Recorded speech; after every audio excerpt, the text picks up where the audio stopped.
So today we're talking about creating friendships, and especially for beginners. Because I know that when you're just starting out, if you don't really understand the social dynamics of how relationships work, then it can be a little confusing, and here are just some of the things that I thought was kind of good to understand before you approach a different social setting, approaching people and relationships. If you're not subscribed yet, don't forget to hit that subscribe button and of course the bell so we can keep on talking about social skills. The first part is being invited into a friend group.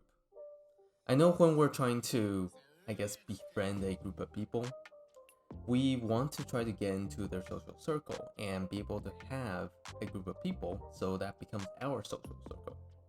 However, the question here is how exactly does that happen? So the process usually goes like this. Let's say you see this group of people that you think are pretty cool and you want to become part of their group. And let's say the person that you are closest with is called Tom.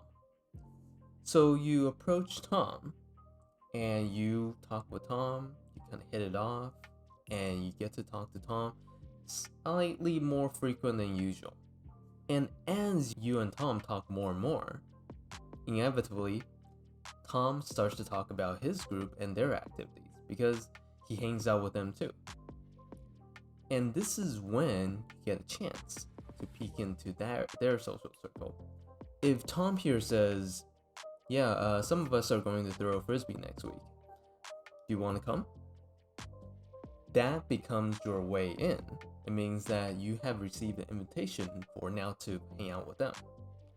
And now all you have to do is go to that, event.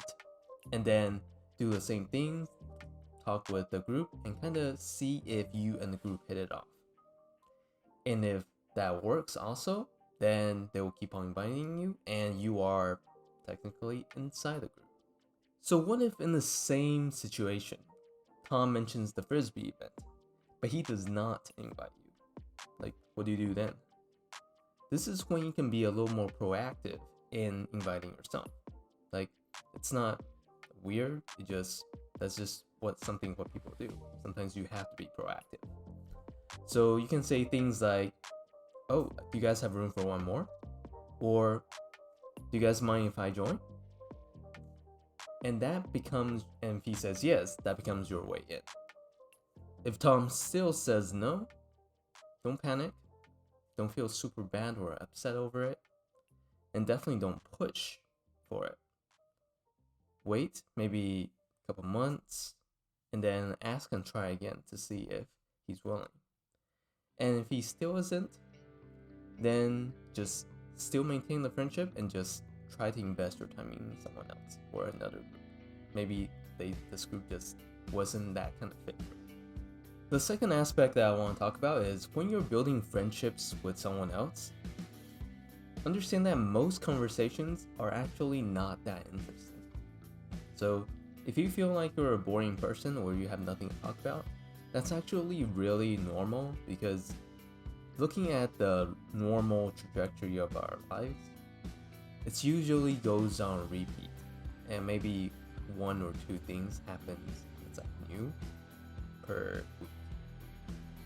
But in most of our lives, it's just work, more work, weekend, and maybe you go out and eat with your friends or do an activity. But it doesn't really change that much, so you don't have to pressure yourself to constantly have something new or be the most interesting person in the room. But something that you can do is have small projects in your own. As much as most of our lives are on repeat and it seems kind of boring and the conversations are just not as interesting, you can actually make conversations slightly more interesting by kind of bring people along your journey of what you're trying to do. If you're painting something and you take progression pictures of how far along you are on, and people are kind of seeing that result progressing, that can be something fun. It can be like, oh, how did you do this part? What kind of color did you use? Oh, I can really start to seeing that picture coming together. that becomes something that's interesting to talk about because there's some kind of change and progression in your life. It doesn't have to be the most interesting thing in the world, it just has to be you moving forward towards something. The third aspect that I want to talk about, it's like if you want to establish friendships, is making sure that you greet people regularly. And this is especially important if you're trying to, I guess, become part of a social circle. Imagine you just had an amazing conversation with someone and everything went off great, it was amazing, but then next time, the person just put on their headphones and just walks past you. Like, it doesn't really add up, right? It feels like something's wrong, it feels like the person doesn't want to talk to you, and the person might see you coming off as rude or something. So having that regular interacting with people, just greeting people, saying hi, smiling when you see them, that becomes something critical. And I know this is hard because for me personally, in the past, when I was just getting things started, it was almost like a reflex to kind of just not talk to people and just shut down and just do my own thing. But if we want to keep that continual conversation going to establish relationship and friendships, so like eventually we can be able to be part of a friend group, then you have to constantly keep that conversation going by just greeting people, even if it's just a small hi.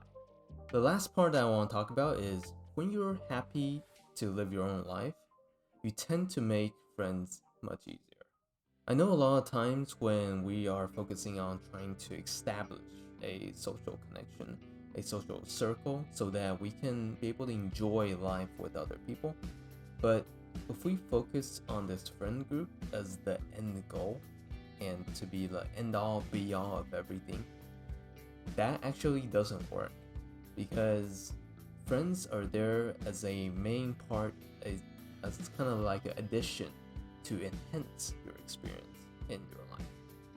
But you actually need to have things that are going on in your life and that you're really happy just, I guess, pursuing it and doing it in your own life.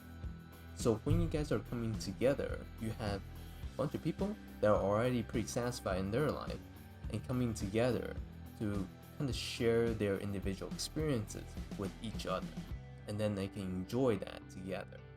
So these are just some of the things that I thought would be pretty useful for beginners to understand, to kind of have a rough overview, a scope, to understand why some things are not working when you are trying to build your own social circle. Hopefully it was helpful, and if you have questions, yeah, totally let me know and just comment down below. And that is it. Like, share, subscribe, comment, and I will talk to you guys next week. Stay strong.